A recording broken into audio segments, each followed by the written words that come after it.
MIM के जो leader है सैयद मोइन, उनका एक भाषण जो है परभानी में, उन्होंने भाषण में कहा और राष्ट्रवादी पार्टी के बारे में रियलिटी बताई कि मुसलमान वहाँ पर जा रहे हैं और नहीं जाना चाहिए। बहुत से लोग ये भी कह रहे हैं कि मकसूद पटेल जो है वो स्पीच सुनकर अपनी पार्टी से इस्तीफा दीजिए। पूछो आमदार प्रतापराव पटेल चिखलीकर साहब से, अजीत दादा पवार से, क्या आप संग्राम जगताप पर कार्रवाई करेंगे? क्या आप भारतीय जनता पार्टी के मंत्री नीतीश राणे पे कार्रवाई करेंगे? जिनके आदेश पे वो इधर आए हैं राष्ट्रवादी कांग्रेस में, जो राजकीय तड़जोड़ी की वजह से इधर आए हैं, तो हम वो आइडियोलॉजी से इत्तेफाक नहीं रख सकते कि वो मुसलमानों के बारे में बोलेंगे या मुसलमानों के लिए काम करेंगे। चिखली करके एक फोटो है जिसमें उन्होंने सीए और एनआरसी के टाइम पे जो मुसलमानों के लिए काला कानून कहा जाता है, तो उसके सपोर्ट में उन्होंने एक फ़ोटो वायरल हुई है जो, तो इसके ऊपर आप क्या कहेंगे? स्वागत है आपका द साउथ टाइम्स से, मैं हूं जैद अहमद। अभी हमारे साथ जो इस पॉडकास्ट के लिए बैठे हैं वो मकसूद पटेल है। मकसूद पटेल जो नांदेड़ की एक बहुत बड़ी शख्सियत है, जिनका पॉलिटिकल करियर बहुत वास्ट है, बहुत बड़ा रहा है। हाल ही में मकसूद पटेल ने राष्ट्रवादी अजीत पवार गुट से अपना इस्तीफ़ा दिया है। आइए हम मकसूद पटेल से बात करते हैं कि उन्होंने इस्तीफ़ा क्यों दिया और क्या क्या रीज़न्स है जिसकी वजह से उन्होंने इस्तीफ़ा दिया। सबसे पहले मकसूद भाई आपका बहुत बहुत शुक्रिया, आपका कीमती वक्त हमें दिया है। तो मकसूद भाई, जैसा कि अभी सोशल मीडिया पे आपका रेजिग्नेशन लेटर जो है वो बिल्कुल वायरल चल रहा है, तो क्या रीज़न है, क्या वजह है कि आपने राष्ट्रवादी पार्टी अजीत गुट को रिज़ाइन दिया है? राष्ट्रवादी कांग्रेस पार्टी अजीत पवार गट के अहमदनगर के आमदार संग्राम जगताप, ये पिछले कई दिनों से, कई महीनों से मुस्लिम समाज के बारे में गंदे गंदे लफ्ज़ों में बात कर रहे हैं, गरड़ हो कर रहे हैं। तो इस संबंध में पक्ष ने भी उनको समझ दी थी, समझ देने के बाद भी वो रुकने को तैयार नहीं है। तो न बस हमारा ज़मीर गवारा नहीं दिया कि इसके आगे हम, जब जो पक्ष के अंदर हमारा अस्तित्व नहीं है, जो पक्ष के अंदर हमारी इज्जत नहीं है, जो पक्ष का नेता एक आमदार अगर समाज को गाली देता है और जिस समाज की वजह से हम हैं, तो उस पक्ष में काम करके क्या मतलब, इसलिए मैंने राजीनामा दे दिया। मकसूद भाई, जैसा कि आप बताया कि आमदार ने समाज के बारे में बुरा भला कहा, उन्हें गाली दिया, तो थोड़ा सा स्पेसिफिक हमको बता सकते हैं क्या उनके वर्ड्स क्या थे? उन्होंने किस तरह से मुसलमानों की या फिर माइनॉरिटीज़ को टारगेट किया है? कहीं उनके आप जो भाषण है वो भाषण आप देख सकते हैं, जिसके अंदर वो मुसलमानों को लांडे, झुरड़, टोपी वाले या जिहादी, तो ये ऐसे लफ्ज़ों के अंदर डोमिनेट करने का बार बार काम कर रहे हैं। तो और पक्ष की तरफ से कहीं भी उनको कंट्रोल नहीं किए जा रहे हैं। तो ये सारी चीज़ें हैं ये राजनीति के कारण के लिए। तो मकसूद भाई, आपने आपकी पार्टी में किसी जो बड़े ओहदे पे जो लोग हैं, जो जिम्मेदारान हैं पार्टी के, उनसे आपने बात की क्या इस ताल्लुक़ से? नहीं, देखो ये मेरा कुछ पर्सनल इशू नहीं है जी। ये इशू समाज का है।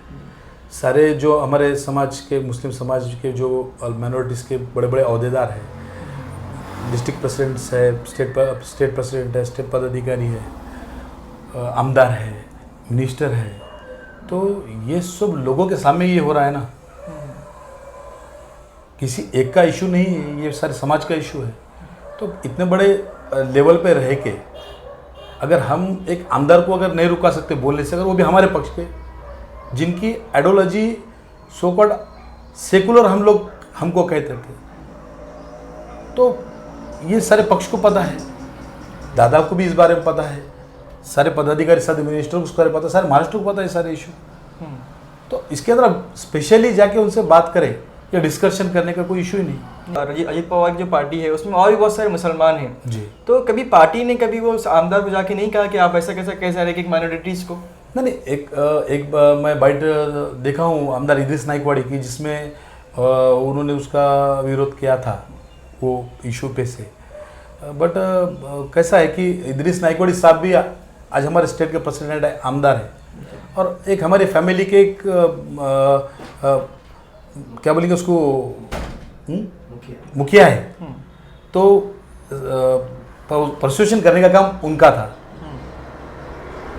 वो बॉम्बे में रहते हैं, बार बार दादा से मुलाकात कर सकते थे, उसको रोकने की मांग कर सकते थे।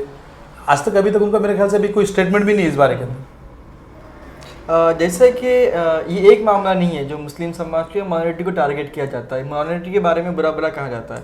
ऐसे कई मामले हमारे सामने आए हैं और बीजेपी हो या शिवसेना हो या अजीत पवार की गुट हो, एनसीपी हो, इन्होंने कई बार माइनॉरिटीज़ को टारगेट किया है।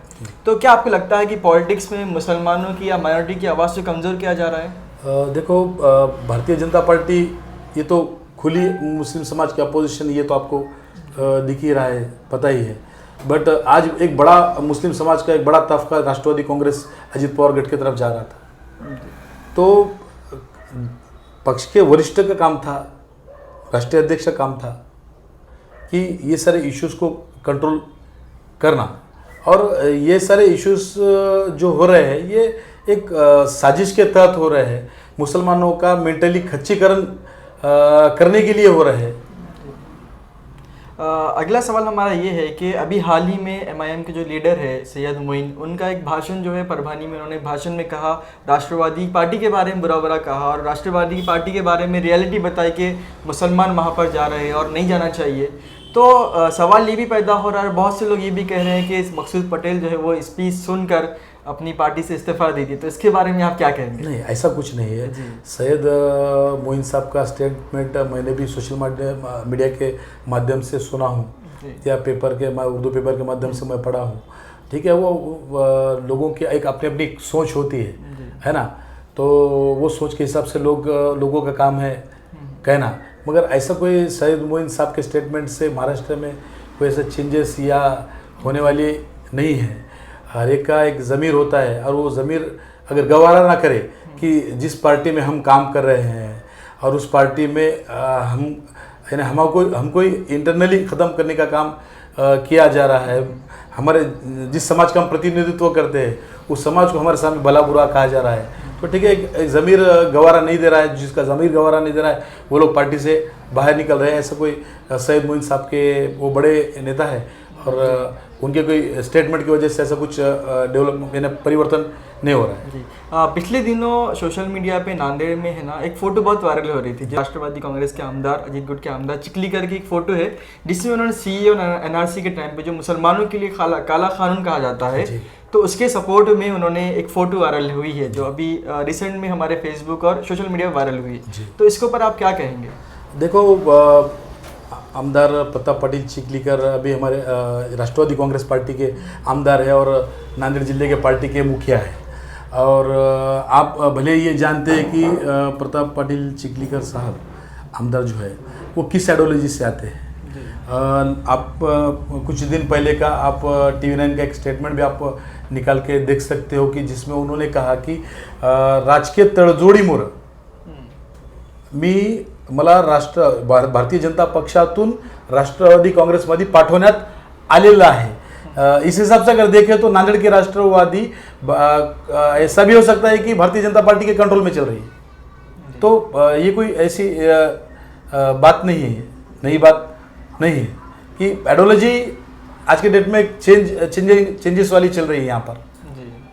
नहीं, जैसा कि उन्होंने हर बार जो है हमारे जो एमएलए थे और लास्ट टाइम उन्होंने एमपी भी थे नांदेड़ से, और उनका जो अगर पॉलिटिकल करियर देखेंगे बीजेपी पार्टी से एमपी बने हैं।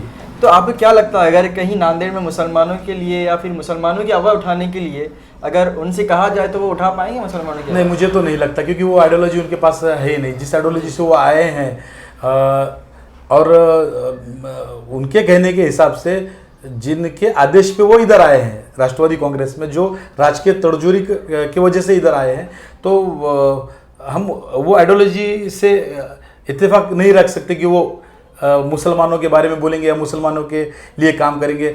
जाहिर सी बात है कि आप छोटा सा एक इशू कल का देख सकते हैं कि देगलूर नाके पे राष्ट्रवादी कांग्रेस के पदाधिकारियों ने एक प्रोग्राम लिया उनके वार दिवस का, तो मुस्लिम बहुल एरिया है बोलकर शायद वो वहाँ पर नहीं पहुँचे। उन्होंने भी बताया कि तबीयत खराब है। जी जी जी जी जी जी हाँ। तो आपको लगता है कि राष्ट्रवादी में जैसे कि मुसलमान जो है नांदेड़ के मुसलमान बहुत ज़्यादा तादाद में राष्ट्रवादी में जा रहे हैं। हमने देखा है कि साबिर चाउश हो या दीगर मुस्लिम कॉर्पोरेटर जो एक्स कॉर्पोरेटर रहे, वो भी अभी राष्ट्रवादी पार्टी में बहुत ज़्यादा तादाद में जा रहे हैं। तो उन तमाम लोगों के लिए और हमारे इस चैनल के जरिए से आप नांदेड़ के लोगों के लिए क्या पैगाम देना चाहेंगे? बस मैं जो राष्ट्रवादी कांग्रेस में प्रवेश कर रहे जो नेता पदाधिकारी कॉरपोरेटर्स, माजी नगर सेवक सारे जो पार्टी में जा रहे हैं, बस मुझे उनसे इतना ही करना है कि पूछो आमदार प्रतापराव पाटिल चिखलीकर साहब से, अजीत दादा पवार से, क्या आप संग्राम जगताप पर कार्रवाई करेंगे? क्या आप भारतीय जनता पार्टी के मंत्री नीतीश राणे पे कार्रवाई करेंगे? यही मेरा सवाल उनसे रहेगा। और समाज से मेरी गुजारिश रहेगी कि आप लोग जब तक ये लोगों पे प्रेशर तैयार नहीं करेंगे, दबावगढ़ तैयार नहीं करेंगे, तो ये लोग पूछने वाले नहीं हैं।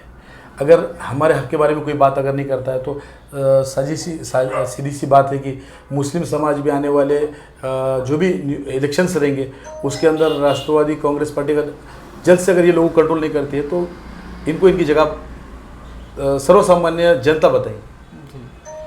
जैसे कि आपने इसमें से रिज़ाइन दे दिया और आपका पॉलिटिकल करियर बहुत बड़ा रहा है नांदेड़ में लेकर, तो अभी नांदेड़ में आने वाले इलेक्शन जो है नगर पालिका के हैं, तो आपका अगला स्टेप क्या रहेंगे और आप कौन सी पार्टी में जाएंगे?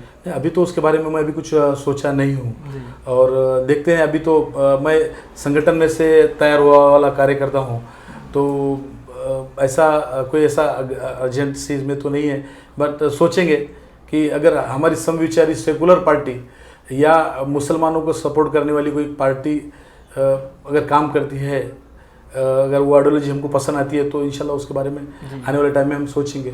अगर कोई मुसलमानों के हित के बारे में, माइनॉरिटीज़ बैकवर्ड्स के हित के बारे में अगर जो पार्टी बात करती है तो उसके बारे में हम सोचेंगे। बताया कि जो पार्टी मुसलमानों के बारे में सोचेंगी, जो पार्टी माइनॉरिटीज़ के बारे में सोचेंगी, हम उसके बारे में सोच सकते हैं। तो आपको क्या लगता है कि नांदेड़ में हो या फिर स्टेट में हो या फिर पूरे इंडिया में वो कौन सी पार्टी है जो माइनॉरिटीज़ के बारे में सोचती है, मुसलमानों के बारे में सोचती है? जी देखो, आज अगर सियासी तरीके से अगर सोचे तो आज के तारीख के अंदर हमारा पुरसाने हाल रहा नहीं। स्पेशली माइनॉरिटीज़ के बारे में ऐसा कोई पक्ष अभी आज के डेट में तो बात नहीं कर रहा है। 40-60 का फार्मूला है सॉफ्ट और हार्ड का, तो ठीक है। अगर लगता है कि सॉफ्ट के साथ जाना चाहिए तो आने वाले टाइम में सोचेंगे इंशाल्लाह उसके बारे के अंदर। ऐसा स्पेशली तो कोई एक पार्टी के बारे में नहीं बोल सकते क्या, यानी कॉन्फिडेंस से कि ये पार्टी मुसलमानों के हित और हक के लिए बात करती है। अगर उस हिसाब से अगर मजलिस के भी बारे में आप देखें तो पुढचा पाठ आणि मागचा सपाट 2012 में यहाँ पर ही मजलिस के इतने कॉर्पोरेटर थे और यहाँ पे आज के डेट के अंदर मजलिस का भी सुपड़ा साफ है। उसी तरीके से जहाँ जहाँ भी कॉरपोरेशन हो, अगर MLA जीत के आए हो, MP जीत के आए हो, तो आप वहाँ का भी आज हाल देख सकते हैं। तो मुझे नहीं लगता कि आज के डेट के अंदर, आज के तारीख के अंदर स्पष्ट तरीके से कोई भूमिका मुस्लिम समाज के लिए बजा रहा है। फिर भी सोचते हैं क्या हो सकता है उसके अंदर। मेरा आखिरी सवाल आपसे ये है, क्योंकि आप जो है आपका पॉलिटिकल करियर बहुत वास्ट रहा है, आप बहुत एक्सपीरियंस वाले हैं पॉलिटिक्स में, तो क्या लगता है आपको भी जो आने वाले इलेक्शंस है उसमें माइनॉरिटीज़ ने किसका साथ देना चाहिए और किसको भारी अक्सरियत से जिताना चाहिए? देखो, जो सेकुलर माइंड रखता हो, और मैं आपको ये बताना चाह रहा हूँ कि हार्ड और सॉफ्ट ये दो चीज़ है ना। आइडियोलॉजी आज के डेट में स्पष्ट चल रही है। आज के हालात आपको पता है, दगड़ापेक्षा वीट मऊ, ये सोच के हिसाब से जो 40% या 50% भी हमारे लिए सोचता है तो वो लोगों के साथ मुसलमानों ने जाना चाहिए। बहुत बहुत शुक्रिया। ये थे हमारे साथ मकसूद पटेल, जिन्होंने अभी कुछ दिन पहले राष्ट्रवादी पार्टी अजीत पवार गढ़ से रिज़ाइन दिया है और उन्होंने इसकी तफसीलात हमें बताई कि उन्होंने क्यों रिज़ाइन दिया। क्योंकि वो पार्टी में ऐसे लोग मौजूद हैं जो किसी एक समुदाय को, जो सिर्फ माइनॉरिटी को टारगेट करते हैं और माइनॉरिटीज़ के सिर्फ उनको वोट चाहिए, बल्कि उनका माइनॉरिटीज़ का सपोर्ट नहीं चाहिए। बहुत बहुत शुक्रिया मकसूद पटेल साहब, आपने अपना कीमती वक्त हमें दिया।